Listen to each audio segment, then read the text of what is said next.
ন্যাড়া মাথা গায়ে পাঞ্জাবি, গরুকাণ্ডে ধরা পড়া বিজেপি যুব মোর্চা নেতা পারিজাতের 5 দিনের পুলিশি হেফাজত। 31 জুলাই পশ্চিম বর্ধমানের দুর্গাপুরের গ্যামন ব্রিজ সংলগ্ন এলাকায় গরু বোঝাই পিকআপ ভ্যান আটকিয়ে পাচারকারী সন্দেহে কয়েকজনকে প্রকাশ্যে চরম নিগ্রহের অভিযোগের কেন্দ্রে ছিলেন পারিজাত গঙ্গোপাধ্যায়। ঘটনায় একে একে 9 জনকে ধরলেও মূল অভিযুক্ত তখনও অধরা।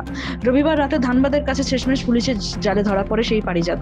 চারপাশে ক্যামেরার ফ্ল্যাশের মাঝে কড়া নিরাপত্তায় নিয়ে আসা হয় কোক ওভেন থানায়। সোমবার দুর্গাপুর মহকুমা আদালতে তোলা হয় তাকে। আদালত নির্দেশ দিয়েছে 5 দিনের পুলিশি হেফাজতের। বিজেপি বিধায়ক লক্ষণ ঘড়ুই বলছেন, পারিজাত আত্মসমর্পণ করেছে। পাল্টা কটাক্ষ করে জেলা তৃণমূলের সভাপতি নরেন্দ্রনাথ চক্রবর্তী বলেন, পুলিশ ধানবাদ থেকে ধরে এনেছে তাকে, অপরাধ করেছে সেই জন্য গ্রেফতার হয়েছে, আদালতে বিচার হবে। ওজায় অন্যায় করেছে, দুর্গাপুরের মানুষ ক্ষমা করবে না, সাবধানে থাকুন। থেকে হরি ঘোষের রিপোর্ট, এনএম নিউজ। আরও খবরের আপডেট পেতে সাবস্ক্রাইব করুন আমাদের ইউটিউব চ্যানেলটি আর বেল আইকনে ক্লিক করুন নোটিফিকেশনস পেতে।